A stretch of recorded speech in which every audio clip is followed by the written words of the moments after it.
이번에 또 음주운전이 음주 측정을 거부하고 음주운전을 하다 적발돼 음주운전 적발 건수도 확. 안녕하세요, 사사건건입니다. 오늘은 연예인 음주운전 처벌에 대해 얘기해보려고 합니다. 최근 음주운전 및 경찰 간 폭행 사건으로 무리를 빚은 래퍼 노엘은 지난 2019년 9월에도 음주운전 사고를 내고 운전자를 바꿔치기 한 혐의로 기소돼 징역형의 집행유예를 선고받은 전력이 있는데요. 집행유예 기간이 채 끝나기도 전에 무면허 및 음주운전, 공무집행 방해죄로 또다시 경찰 조사를 받게 됐습니다. 사건 보도 후 노엘은 자신의 SNS에 반성하면 살겠다, 방송활동을 모두 중단하겠다는 등의 사과문을 올렸는데요. 사람들의 반응은 싸늘했습니다. 또 노엘의 아버지로 알려진 장제원 국회의원은 이번 사건에 대해 국회의원으로서 어떠한 영향력을 결코 행사하지 않을 것이라고 밝혔습니다만, 국회의원직 박탈을 요구하는 국민청원글이 올라오거나 래퍼 노엘의 구속을 촉구하는 시위가 벌어지는 등 거센 비난이 쇄도하고 있습니다. 현재 도로교통법에 따르면 운전이 금지되는 술에 취한 상태의 기준은 운전자의 혈중 알코올 농도가 0.03% 이상인 경우로 한다라고 규정되어 있습니다. 이것은 약 소주 한 잔을 마셨을 때의 수치인데요. 이 경우 5년 이하의 징역 또는 2천만 원 이하의 벌금이 부과됩니다. 여기서 다른 사람을 다치게 한 경우 처벌은 더 무거워집니다. 심각한 범죄 행위와 다름없기 때문에 처벌이 무거워야 하지만 실상 주위에서 일어나는 음주운전 처벌은 가볍고 봐주는 느낌까지 듭니다. 이어서 다른 사건을 보면 기상캐스터 조모씨가 5월 11일 밤 압구정동의 한 사거리에서 경찰의 음주 단속에 적발돼 벌금 300만원의 약식 명령을 받은 사실이 뒤늦게 알려졌는데요.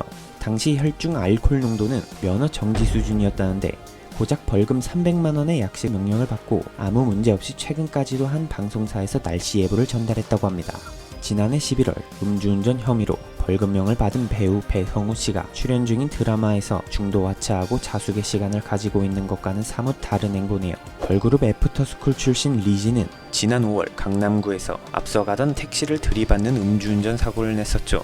당시 혈중 알코올 농도는 면허 취소 수준. 검찰에 송치된 이 사건은 9월 27일 첫 공판에서 징역 1년이 구형되며 다시 도마 위에 올랐는데요. 과거 막대멍은 영애씨 시즌 17 종영 인터뷰에서 리지는 자신을 가장 화나게 하는 일로 음주운전을 꼽았습니다.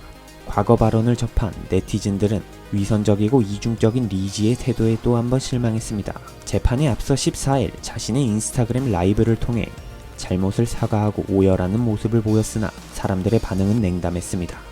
과거 출발 드림팀 MC였던 이창명은 2016년 여의도 삼거리에서 외제차를 몰고 가다 신호등을 들이받는 사고를 냈습니다. 그는 사고 직후 차를 버리고 도주한 뒤 20시간 가까이 잠적을 했고, 당시 경찰은 이창명이 담당 PD와 술자리를 가졌기 때문에 음주운전을 했다고 추정했습니다. CCTV 분석 결과 중앙선을 침범하고 신호위반을 하는 등 음주운전이 명확해 보였지만 사고 당시 음주 측정을 하지 못해 재판부는 음주운전에 대해 무죄 판결을 내리고 사고 후 미조치 등의 혐의만 인정해 벌금 500만원을 선고했습니다.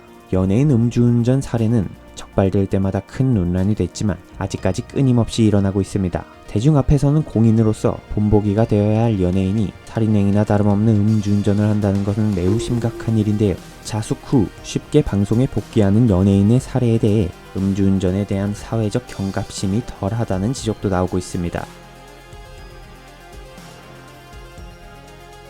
계속되는 연예인들의 음주운전과 그에 대한 인식과 처벌, 여러분들은 어떻게 생각하시나요? 영상 시청해주셔서 감사합니다. 사사건건이었습니다.